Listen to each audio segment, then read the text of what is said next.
10 থেকে 15 বছরের পুরাতন ঘোলা ছবিগুলো আপনি খুব সহজেই এইচডি করতে পারবেন। দেখা গেছে আপনার বাসায় পুরাতন ছবিগুলো পড়ে আছে এবং সেই ছবিতে অনেকগুলো স্মৃতি লুকিয়ে আছে। সেই ছবিগুলো আপনি চাইলে মোবাইলের মাধ্যমে খুব সহজেই এইচডি রূপ দিতে পারবেন এবং কি পুনরায় আগের রূপ ফিরিয়ে আনতে পারবেন। এই ভিডিওতে আমি A to Z দেখিয়ে দিব। অবশ্যই ভিডিওটি মনোযোগ সহকারে দেখবেন। আর আপনার কাছে আমার ছোট্ট একটি রিকোয়েস্ট, আমার চ্যানেলটি এখনো যারা সাবস্ক্রাইব করে নাই অবশ্যই সাবস্ক্রাইব করে দিয়ে পাশে থাকবেন। চলুন তাহলে শুরু করা যাক।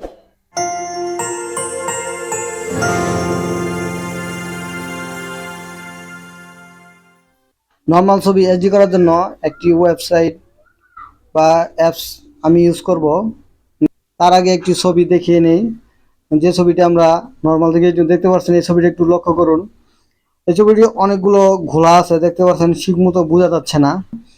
এগুলা এইচডি হয়ে যাবে একটি কাজ করার পর। সেই কাজটি আমি দেখিয়ে দিচ্ছি।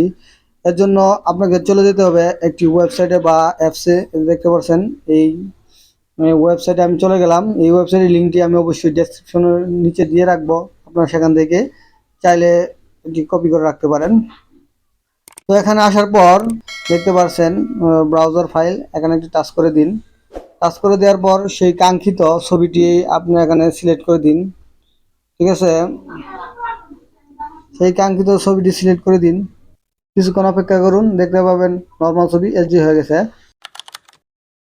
দেখতে পাচ্ছেন আমাদের এইচডি করা হয়ে গেছে। এখন ডাউনলোড করার জন্য ডাউনলোড অপশনে টাচ করে এখান থেকে ডাউনলোড করে নিন।